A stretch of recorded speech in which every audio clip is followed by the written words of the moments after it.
Hi friends, welcome back to my channel Tanuja Praveena Madana. అందరూ ఎలా ఉన్నారండి? బాగున్నారా? నేను కూడా చాలా బాగున్నానండి. ఈరోజైతే మనము శ్రీముఖలింగం టెంపుల్ అయితే దర్శనం చేసుకుందాము. శ్రీముఖలింగం టెంపుల్ ఎలా ఉంటుంది, దాని చరిత్ర అంతా తెలుసుకుందామండి. ఈ శ్రీముఖలింగాన్ని దక్షిణ కాశీ అని కూడా అంటారండి. ఈ శ్రీముఖలింగం వైజాగ్ నుంచి 3 అవర్స్ జర్నీ అయితే ఉంటుంది. అరౌండ్ శ్రీకాకుళం నుంచి 42 కిలోమీటర్స్ అయితే ఉంటుందండి.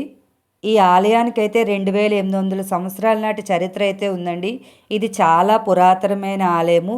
ఇది చోళరాజులు అయితే కట్టించారండి.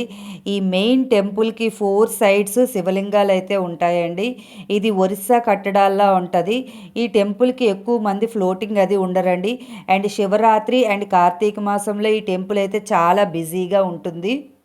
ఈ గుడి మీద అయితే అద్భుతమైన శిల్పకళ అయితే ఉట్టుపడుతూ ఉంటుందండి. ఈ దేవునికి 3 వైపులా ముఖాలైతే ఉంటాయి. అందుకనే ఈ దేవుణ్ణి శ్రీముఖలింగం అని అంటారు. మనం ఎటువైపు చూసినా మన వైపే చూసినట్లుగా కనిపిస్తూ ఉంటుందండి. ఇదే ఇక్కడ దేవుడి యొక్క ప్రత్యేకత. నేను చూపిస్తున్నదంతా గుడి బయట అయితే 4 దేవాలయాలు ఉంటుందండి. ఒకటి ముఖలింగేశ్వర స్వామి, ఒకటి భీమేశ్వర స్వామి అండ్ ఒకటి సోమేశ్వర స్వామి అని 3 లింగాల టెంపుల్స్ అయితే ఉంటాయండి. అవి ఒక్కొక్కటి మీకైతే నేను ఇప్పుడు చూపిస్తున్నాను. వాటితో పాటు కుమారస్వామి, వినాయకుడు టెంపుల్స్ కూడా ఉంటాయండి. అవి కూడా మీకైతే నేను ఇప్పుడు ఈ వీడియోలో అయితే చూపిస్తున్నానండి.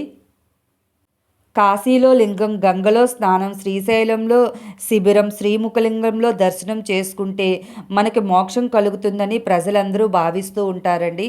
కాబట్టి మనం శ్రీముఖలింగంలో దర్శనం చేసుకుంటే చాలా మంచిదండి. మన పాపాలకు మోక్షం కలుగుతుందని అందరూ భావిస్తూ ఉంటారు. ఈ టెంపుల్కి చిన్న స్టోరీ అయితే ఉందండి. ఒక కుమ్మరివాడికైతే పిల్లలు ఉండరట. ఆయన నాకు పిల్లలు పుడితే 2 గోళాలు దేవుడికి సమర్పించుకుంటాను అంటాడంట. అయితే ఒక గోళం మెయిన్ ద్వారంగా తీసుకెళ్తుంటే గోళం విరిగిపోతుందంట. ఇంకా రెండోది పెట్టకుండా అక్కడే ఉంచేసి వెళ్ళిపోతాడట. నెక్స్ట్ డే అది దేవుడి వెనక భాగంలో ఆ గోళం అయితే ఉంటుందంట. అప్పుడు నుంచి ఎవరైనా పిల్లలు పుట్టలేని వాళ్ళు ఉంటే ఇక్కడ దర్శించుకుంటే పిల్లలు పుడతారని బాగా నమ్ముతారండి.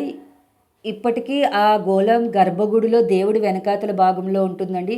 మనం కోరికలు కోరుకొని అందులో డబ్బులు వేస్తే మంచిదండి. ఇలాంటి వీడియోస్ గురించి నా ఛానల్ చూడండి, సబ్స్క్రైబ్ చేయండి.